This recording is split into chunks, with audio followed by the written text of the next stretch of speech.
11번을 보시면은 비투자율 이렇게 말을 했거든요. 그러면 이제 또 이제 자속밀도는 B죠. 근데 비투자율. 그래서 우리가 일단 이 생각을 좀 해야 되거든요. 투자율이라고 하는 거, 투자율 뮤의 구성이 뮤제로 곱하기 뮤S죠, 이거. 자, 이래 됐을 때 뮤S 얘가 비투자율이요? 비투자율. 즉, 비투자율은 고유값이에요. 그죠? 물질별 값이잖아요, 얘는 물질별로 정해진 값이고, 이 뮤제로는 진공 중이지 않습니까? 진공. 또 공기 중의 투자율이거든요. 이거 투자율. 뮤제로가 진공이나 공기 중의 투자율인데 이 뮤제로의 값 이걸 좀 외워둬야 되거든요. 얘가 4파이 곱하기 10의 마이너스 7승이죠. 하고 물론 이제 단위는 헬리퍼메타입니다. 헬리퍼메타 이렇게. 아무튼 이 투자율 뮤의 개념을 좀 이해를 해야 되는데, 자, 그런데 이때 문제에서 이 비투자율 뮤S가 1000이라는 거거든요. 지금 얘를 안 알려주고, 그리고 이제 자속밀도 B는 1이라는 거거든요. 그러니까 어찌됐든 간에 뮤S하고 B를 준 거고, 에너지 밀도를 물은 거거든요. 줄퍼 이제 입방메타. 그래서 그러면은 그럼 이 공식이죠, 이거. 우리가 에너지 밀도 하면은 에너지 밀도 뭐 이렇게 할까요? 하면 얘는 2분의 1에 자속 밀도하고 투자율이 나오면 pH죠. 2분의 1 pH. 이 공식이거든요. 그런데 여기에 B는 나와 있는 겁니다, 이거. 근데 B는 1인데 뮤가 없어요. 근데 우리가 여기서 얘는 자기장이죠. 자기장 그 H거든요. 그러면은 뮤만 주고 H가 없으니까 H 찾아야 되네요. 그래서 우리가 또 이런 공식 있죠, 이거. 우리가 여기서 자속밀도 B는 뮤H지 않습니까, 이거? 그러니까 H를 찾으려면은 만일에 B하고 뮤를 안다면은 그럼 H를 꺼낼 수가 있네요, 여기서. 그래서 자기장 H는 뮤분의 B네요.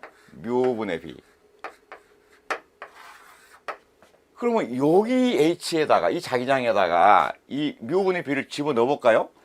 이렇게 되면 어찌 되나요? 얘는 2분의 1 B가 있고 곱하기 이 B가 있고 곱하기 여기 이제 뮤분의 B네요. 뮤분의 B.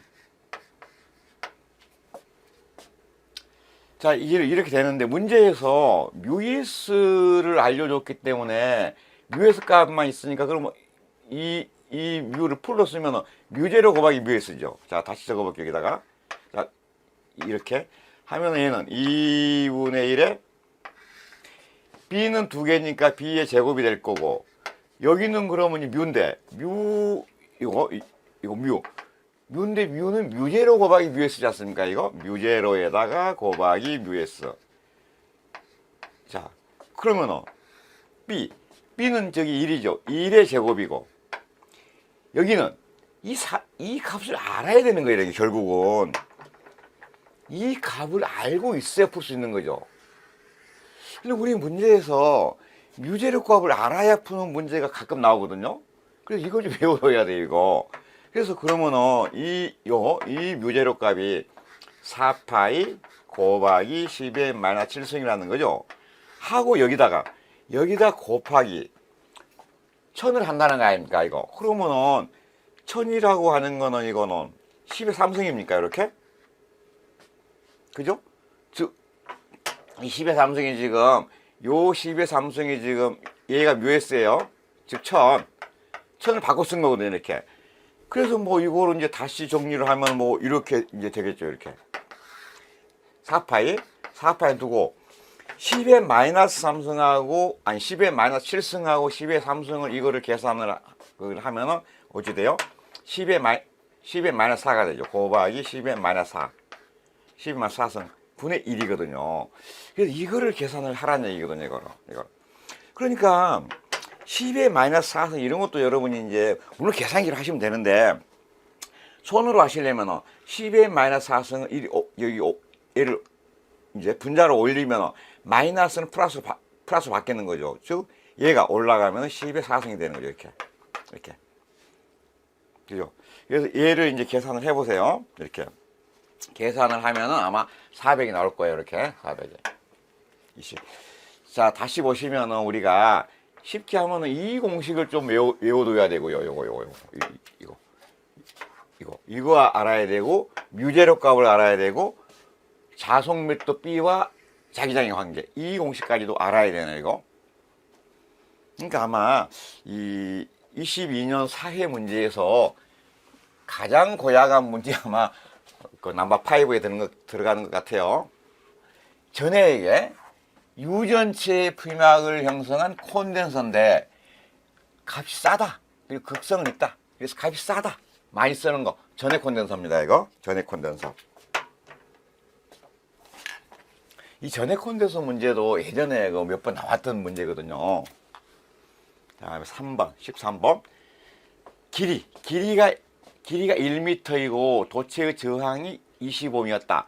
이 도체를 균일하게 2배로 늘리면 저항은 몇 옴? 저항을 물어보네요, 이거. 물론 여기서 저항은 지금 표현을 안 했다 뿐이지, 뭐, 길이 나오고 하니까 이건 전기저항이에요. 이거. 도체니까, 도체 저항이니까 전기저항이거든요. 전기저항. 자기저항이 아니고. 전기저항 R을 물었는데, 주어진 게 뭡니까? 이거 길이 L이 있고요. 다음에 저항 R이 있고, 다음에 그런데 이거 최적이 있고, 최적은 똑같다는 얘기죠. 최적은 같다. 근데 도체를 길이를 2배로 늘린다. 그런 의미죠. 어찌됐든 간에 우리가 전기저항의 성질을 한번 적어볼게요. 자, 전기저항 R의 성질. R의 성질은 어떤 성질이냐면은 길이, 그죠? 길이에 비례하는 거죠. 길이에 비례하고 단면적. 여기는 면적이에요. 단면적이 반비례하고 그리고 여기에 이제 고유저항이 있는 거죠. 로가 이렇게 얘는 이제 고유저항. 이제 이런 관계는 꼭 우리가 알고 있어야 되죠. 그런데 문제에서 보면은 자, 길이가 1m라는 거, 얘가 길이가 1m. 근데 이렇게 했을 때 이 저항이 25였다는 얘기거든요. 그죠? 길이가 1m엔 도체의 저항이 25였다. 자, 근데 이때 이 도체를 균일하게 2배로 늘린다. 이거. 그래, 길이가 1로 늘어난다는 얘기거든요. 1m가 2m로. 그런데 여기서 최적은 같다는 얘기예요. 최적, 즉 부피. 최적 부피는 같다. 그러니까 이런 의미거든요. 이 도체가 있는데 이게 1m가 2m가 되는 게 아니고 잡아 당긴다는 거예요. 당기니까 길이는 늘어나지만은 면적은 줄어들 거 아니에요. 부피가 똑같으니까. 그래서 이 2m가 늘어나는데 이걸 줄어든다는 얘기예요. 즉 무슨 얘기냐면은 길이가 2배로 늘어나지만은 최적 부피는 같아야 되니까 면적 2분의 1로 줄어드는 거 아니냐, 이제 이런 의미죠. 길이가 늘어나니까 면적은 줄겠죠. 잡아당기니까. 그래서 이 식을 정리해 보면 이렇게 되는 거 아닙니까? R이라고 하는 거는 길이는 2배가 되는데 여기는 2분의 1이 된다는 얘기예요. 이렇게 이거, 그죠? 그럼 뭐 얼마가 됩니까? 이거는 4배가 되는 거죠. 얘를 계산하면은 4. 그러니까 4배인데 원래 저항이 얼마예요? 곱하기 20옴이 있었지 않습니까? 20옴. 그게 80옴이 되겠네요. 80옴. 그래서 이 전기저항 성질에서 전기저항은 길이에 비례하고 면적에 반비례한다. 요 식을 꼭 적용해서 최적은 같다. 그러니까 길이가 늘어나면 부피가 면적이 줄어드는구나. 지금 여기는 말하는 단면적이에요. 단면적이 줄어드는구나. 이렇게 하고 이 문제도 이제 여러 형태로 여러 번 출제된 문제고요. 다음에 4번. 4번 보시면은 다음 중 가장 무거운 것 뭐 이제 이 문제죠. 그래서 이런 거 아닙니까? 우리가 어떤 물질을 이 물질은 이제 어떻게 구성이 되어 있냐면은 여러 개의 분자로 이제 이루어졌다 이런 의미죠. 근데 이 분자는 다시 여러 개의 이제 원자로 이루어지는 거죠. 이때 원자. 이 원자에 대한 얘기거든요. 그럼 원자는 어떻게 이루어지느냐? 그러면 이제 여기가 우리가 전자가 있잖아요. 결국은 이제 전자 얘기를 하려고 하는 거죠. 전자가 이제 우리 이제 전류의 알갱이니까요. 이거 저기 음전하죠. 자, 그런데 이 전자가 이제 원자핵하고 이루어졌다는 얘기죠. 원자핵. 자, 근데 전자가 이제 음전하니까 여기에 그럼 이제 플러스가 있어야 되죠. 이제 양이. 그래서 이 원자핵을 다시 보시면은 중성자하고 양성자로 이루어졌다는 거 아닙니까? 양자. 그래서 이 양자가 플러스죠, 이렇게. 그래서 이제 뭐 이렇게 이제 매칭이 되는 거죠, 이렇게. 이런 이제 의미거든요. 그래서 우리가 이제 꼭 여기서 알아둬야 될 거는 이건 있죠, 전자. 그러니까 요 표를 가지고 이제 해서 이걸 찾으면 되는데 우선 가장 중요한 건 이거예요. 이거 전자가 이제 우리 전류의 알갱이기 때문에 그러면은 전자 한 개의 전하량이 얼마냐, 요거 전하량 2. 그래서 이 값을 꼭 외워둬야 돼요. 얘는 1.60이 곱하기 10의 마이너스 19승 쿨롱이다. 이거. 근데 이제 우리가 전자는 우리가 음전하지 않습니까? 음전하? 그래서 그러니까 여기서 마이너스 그런 거는 값이 크기가 마이너스가 아니고 음전하다 이런 의미죠. 그래서 이 공식도 상당히 중요해요. 이거. 자, 이거 전자 한 개 전하량 이거 중요해요. 근데 이제 이 문제에서는 그게 아니고 이때 가장 무거운 거. 그러면은 이 표에서 보시면은 가장 무거운 거 1 더하면 얘가 가장 무거운 것이죠. 얘가. 그러면은 그럼 볼게요. 만약에 이제 1번 양성자의 질량과 중성자의 질량. 1번은 더하면 양성자 중성자 얘 아닙니까? 얘? 그러면은 얘보다 작네. 이게 있으니까. 다음 2번 양성자와 전자. 그럼 2번 양성자의 질량하고 전자. 그럼 이게 빠진 거네요. 3번 볼게요. 3번 원자핵의 질량과 전자 질량. 원자핵. 자, 그러면은 원자핵은 원자핵. 다음 3번 전자. 그럼 원자핵하고 전자 더하면 원자네요. 아, 그래서 원자핵이 들어간 거. 이가 답이겠죠, 이렇게.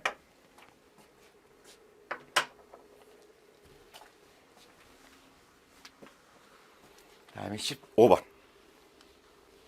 15번 보시면은 다음 중 틀린 거 이래 했거든요. 그래서 자, 1번 볼게요. 패러데이 법칙. 그래서 패러데이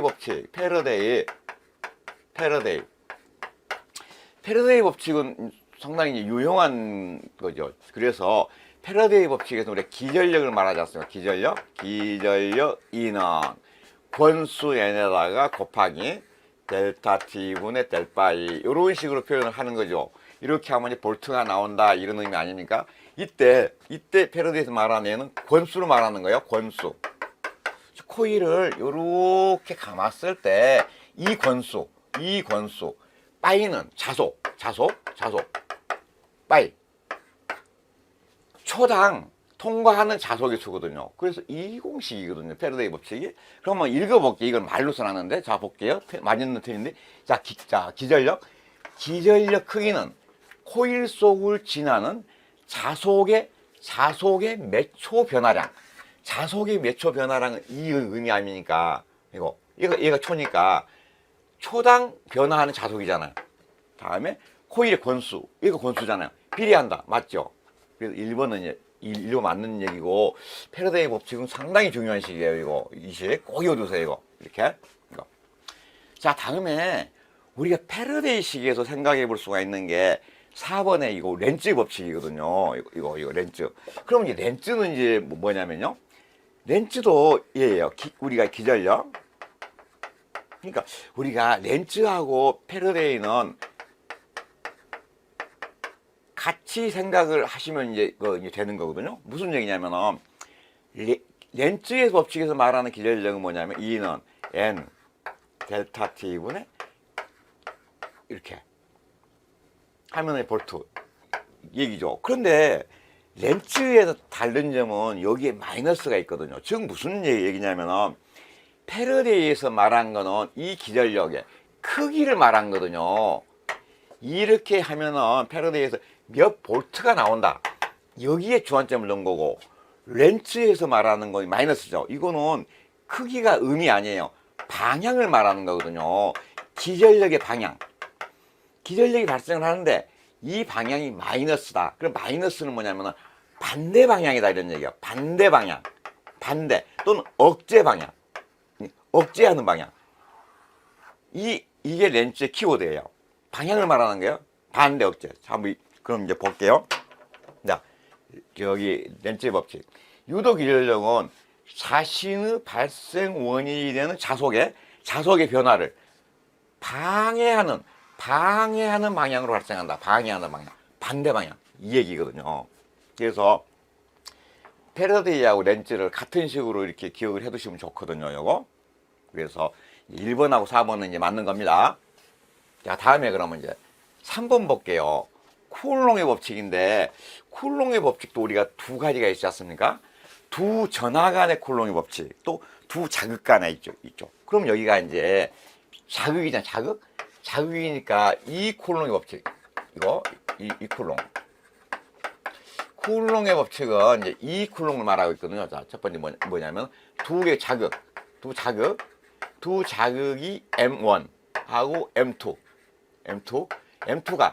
R메타 거리에 있을 때 힘을 물어본 거거든요. 힘, F는. 이 쿨롱의 법칙. 무슨 얘기냐면 이 얘기예요. 여기에 이제 플러스 M이 있는 거예요. 이렇게 자극이. 다음에 여기에는 마이너스 M이 있어요. 두 자극이. 근데 여기서 이 간의 거리가 R메타라는 거예요. 이렇게. 그러면 이 두 자극 간에 힘이 생기겠죠. 만일에 여기가 플러스고 마이너스, 즉 다른 것, 우리가 지금 이 경우는 다른 극간이죠. 다른 극간에는 플러스와 마이너스니까 흡인력이 발생하는 거죠. 흡인력. 근데 만일 같은 것,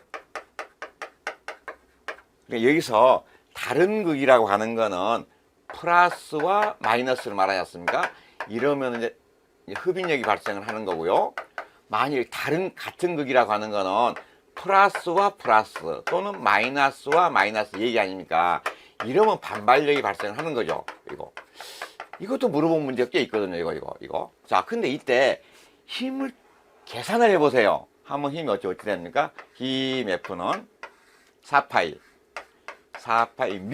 뮤분의 1이지 않습니까? 곱하기 R의 제곱분의 M1 곱하기 M2 하면은 뉴턴 나온다는 거잖아요. 근데 이때 뮤가 이제 투자율이지 않습니까? 그런데 우리가 만일 이 힘을 물어볼 때 공기중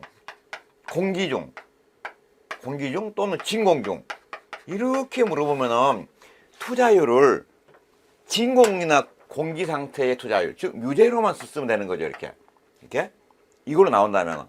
그래서 진공 공기 하면은 공식이 4파이 뮤 제로가 되는 거죠. 이렇게 하고 곱하기 R의 제곱분의 M1 M2. 자, 이건데 계산 문제가 나오면은 이 값을 계산을 해서 넣어야 되는데 언제 넣습니까? 이거 바쁘죠. 그래서 꼭 이 값을 좀 외워놔야 돼요. 요 값 요거. 뮤제로의 값이 아까 우리가 뮤제로의 값이 4파이 곱하기 10의 마이너스 7승이지 않습니까? 요거. 얘를 여기다 집어넣으면 결국은 이 값이 6.33이 나오거든요. 6.33 곱하기 10의 4승. 이 수치. 이것도 꼭 좀 기억해놔야 되거든요. 이거 계산 문제로도 나오고 공식으로 물어본 적 있어요. 이거. 하고 뒤에는 이건 같은 거예요. M1 곱하기 M2. 자, 이게 이 쿨롱이거든요. 그럼 한번 비교를 해볼까요? 여기에 쿨롱 법칙. 자, 볼게요. 두 자극 사이에 작용하는 자기력의 크기는 뭐는 거요? 이거 자극이 애매해요. 양자극 세기의 여기요? 양자극의 세기의 곱의 비례하고 맞나요? 아 여기는 여기죠. 그죠? 여기 M1에 M2 이거 곱이잖아요. 근데 우리가 이 위에 있잖아요. 이거 분자에. 그럼 비례죠? 맞다. 다음에 밑에 자극의 거리의 제곱의 비례. 아니네. 밑에 있었어요. 이 분모에. 그러니까 거리의 제곱에 비례하는 게 아니라 반비례죠. 반비례. 이게 틀렸네요.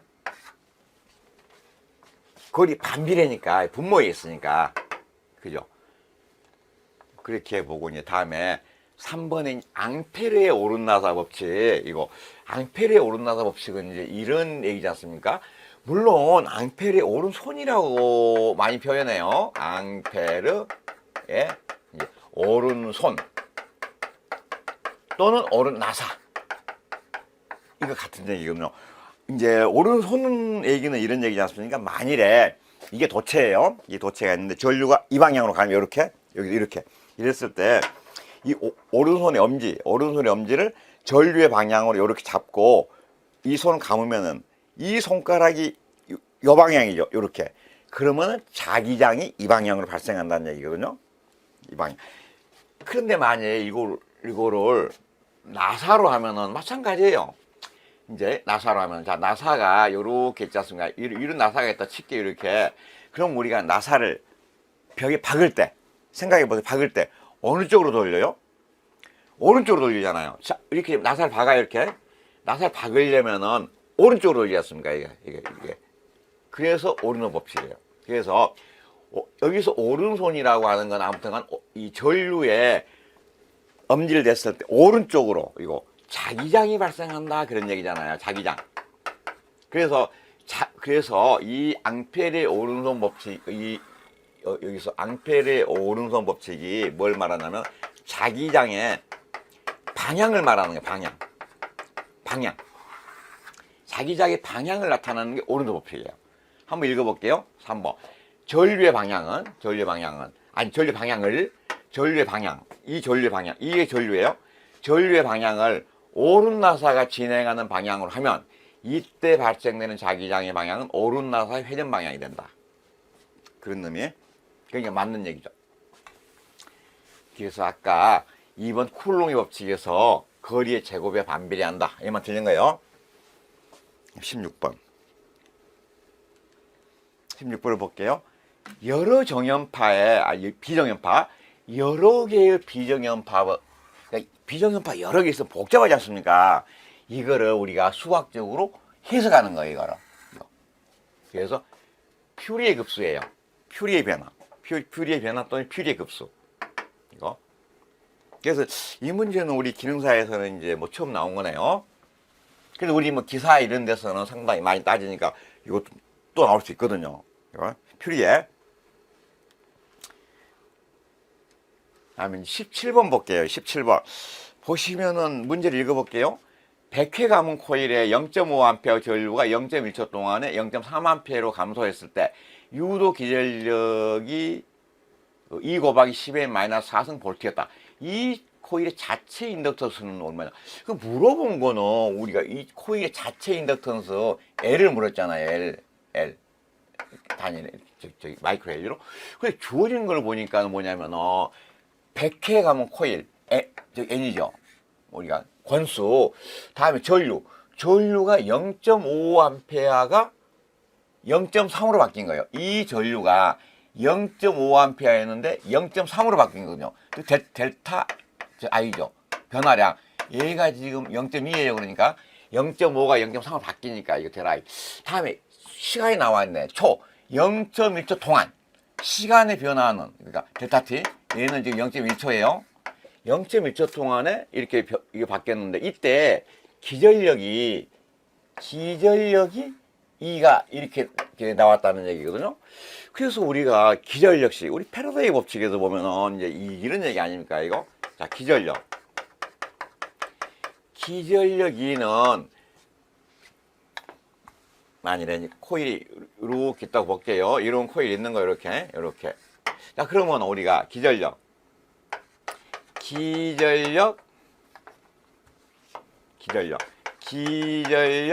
E는 패러데이, 우리가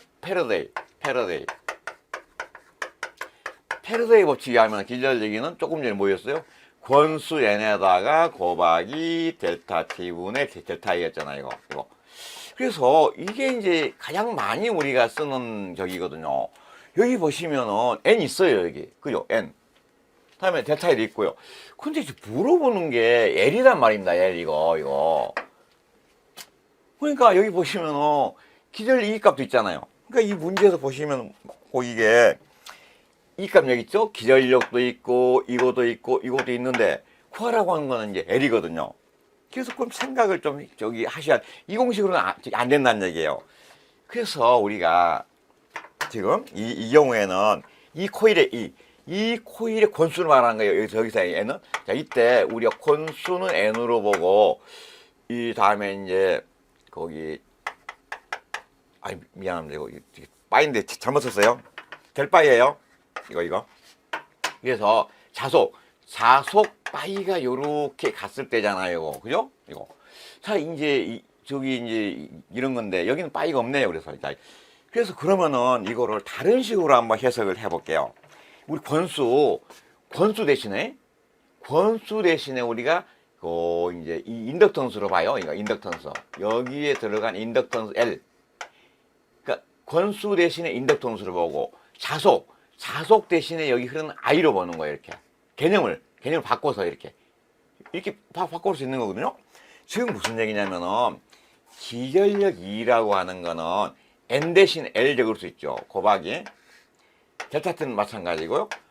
델타 E 대신에 델타 I 쓸 수 있죠. 이렇게. 그래서 결국 보시면 이게 같다는 거거든요.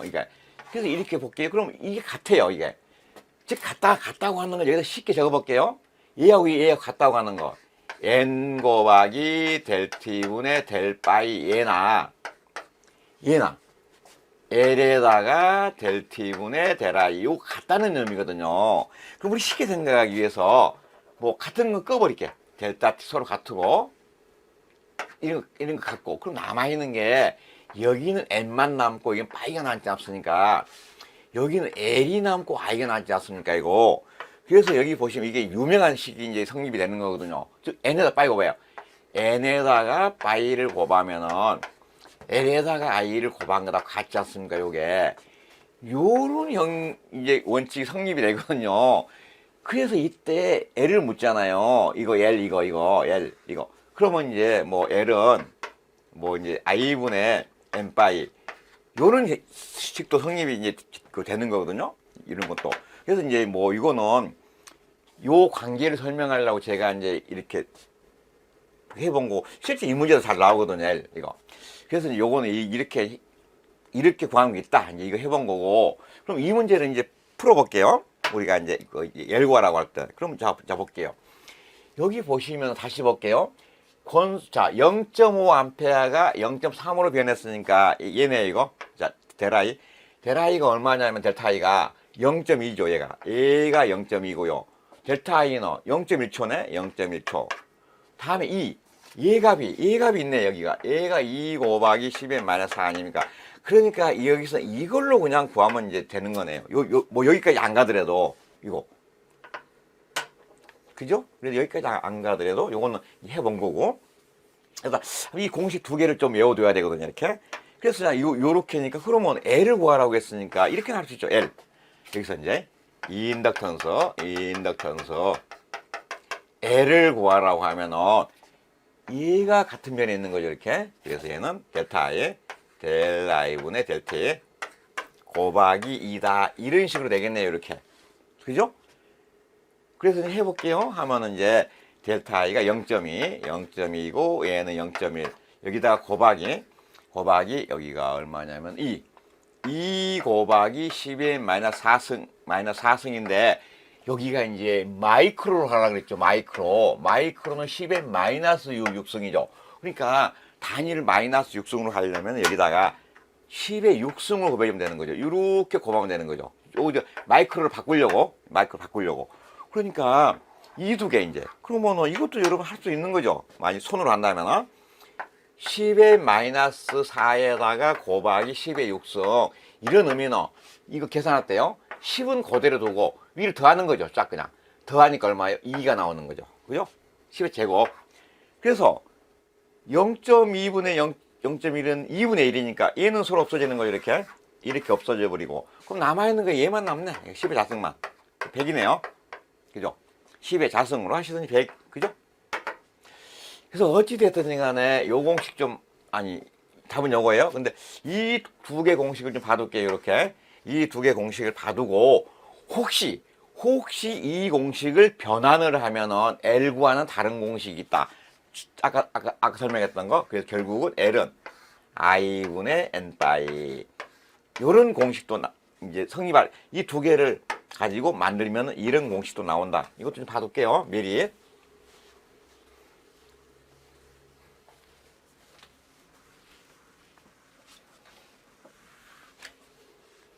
다음에 18번. 18번을 보시면은 직류에서 저압은 몇 볼트 이하를 말하는가. 그래서 이런 문제는 은근히 잘 나와요. 그리고 우리가 이제 이런 거는 21년 이제 1월부터 바뀌었기 때문에 이거 확실히 정립해야 돼요. 우리가 이제 전압 있지 않습니까? 전압을 많이 구분을 해볼게요. 이거 규정에 있는 거니까, 규정이니까요. 그래서 우리가 이거를 꼭 기억을 해둬야 되거든요. 볼게요. 우리가 구분을 해봅니다. 구분을 해서 만일에 우리가 첫 번째 저압. 우리 전기에서 저압이라는 개념하고 고압, 그다음에 특고압 이렇게 좀 구분을 해야 되거든요. 그래서 우리는 이제 물론 여기서 물어보는 거는 뭐 직류를 물었지만은 우리는 전기는 일반적으로 교류를 많이 쓰니까 교류 기준을 꼭 알고 있어야 돼요. 우리 두 개 이제 다 알고 있어야 되는데, 그래서 우리가 교류하고 직류를 나눠서 이렇게 서로 구분이 다르거든요. 그래서 교류를 하면 얘는 1000V 이하예요. 1000V 이하 이거거든요. 근데 이제 직류는 1500이에요. 얘는 1500V 이하 이 얘기거든요. 그래서 이 문제에서는 직류 저압을 모르니까 1500 답은 이거죠, 이거. 그런데 다른 걸 모를 수도 있으니까 꼭 봐둡시다. 그러면 이제 특고압이죠, 특고압. 특고압은 우리가 직류나 교류가 같아요. 얼마냐면 7000V예요. 7000V를 초과한 전압이에요. 초과. 넘어간다는 얘기죠. 그러니까 이렇게만 기억을 해두면은 만일에 누가 문제 낼 때 고압에서 이거 교류의 고압은 얼마냐 이렇게 묻는다면 이 사이 집어넣으면 되는 거죠. 여기가 이하니까 여기는 초과가 됩니까? 여기는 1000V 초과. 1000V로 초과하고 여기 초과니까 여기는 이하가 되겠네요. 7000V 이하 이제 이런 얘기겠죠. 만일에 직류에서 혹시 고압을 묻는다면 여기 1500이에요. 1500V 초과해서 7000V 이하 이렇게 되는 거죠. 그런데 어찌됐든 간에 우리 근래 자주 나온 건 이거예요. 저압을 묻는데 직류 저압을 잘 모르요 이거. 1500이에요. 이 표정 꼭 기억을 해둬야 됩니다. 이거 19번.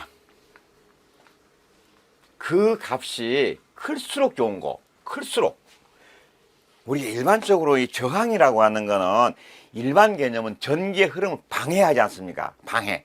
그럴 때 일반적으로는 작아야 좋은 거죠. 근데 클수록 좋아야 돼. 클수록 좋다 한 거는 이 중에서는 절연 저항이에요. 절연. 전기 흐르면 안 된다 그 말이죠. 그래서 우리가 이 절연 저항의 단위가 메가옴이에요. 절연 저항의 단위. 이거 단위도 꼭 봐주세요. 메가옴. 우리 메가라고 하는 거, 얘는 메가는 12육승이죠. 20번. 20번을 보시면은 전류에 의한 자기장의 방향을 나타내는 거. 이거 전류에 의한 자기장. 아까 무슨 얘기했냐면 아까 이런 복이 있었죠. 만약에 이렇게 나사가 이렇게 있었을 때 이거 만일에 이거 나사예요. 그럼 우리는 나사를 박을 때 오른쪽으로 돌리잖아요. 이거 박을 때 이렇게 박을 거예요. 나사를 이렇게 박을 거예요. 박을 때 얘를 우리가 전류의 개념으로 보자는 얘기예요. 이게 전류 방향이에요. 그러면은 나사를 오른쪽으로 돌리니까 오른쪽으로 이제 그 자기장이 생긴다는 얘기거든요. 근데 이걸 손으로 하면 이런 얘기라 그랬어요. 만일 이게 그러니까 이렇게 생각하면 돼요. 만일에 우리가 이제 우리 뭐 전동기 가지고 한번 배워볼까요? 만일에 이런 이제 전동기가 있어요. 이렇게 똑같은 거예요. 전동기입니다. 여기 전동기가 있어요. 이거 전동기 전기자예요. 얘가 전동기 전기자가 있을 때 만일에 우리가 분권기라고 하면은 코일이 이제 여기가 계자가 이렇게 달려 있지 않습니까? 계자가 요렇게 있는 거죠. 계자가 이렇게. 자, 근데 이때 얘가 계자예요. 계자인데 여기에 계자 전류가 전류 방향을 이 방향으로 요렇게 흘려줘 볼게요. 전류 I가 요렇게 하는 거예요. 전류가. 그러면은 이 앙페르의 이 오른손이라고 하는 거는 이게 전류예요. 전류 방향을 요렇게 하면은 나머지 손가락이 이렇게 되죠. 즉 자기장이 요렇게 발생한다는 얘기예요. 요렇게. 그러니까 이 전동기는 요렇게 돌아간다는 얘기예요. 요렇게 방향이 요렇게니까. 그런데 만일 내가 이걸 반대로 돌리려고 전류 방향을 이렇게 만일 바꾸지 않습니까? 전류 방향을? 그럼 전류가 이렇게 내려요. 그럼 이렇게 간다는 얘기거든. 이거. 그 얘기예요. 그래서 굉장히 유명한 문제거든요. 전류 I에 의한 자기장 H. 그죠? 전류 I에 의한 자기장의 방향은 앙페르의 오른손 법칙이다.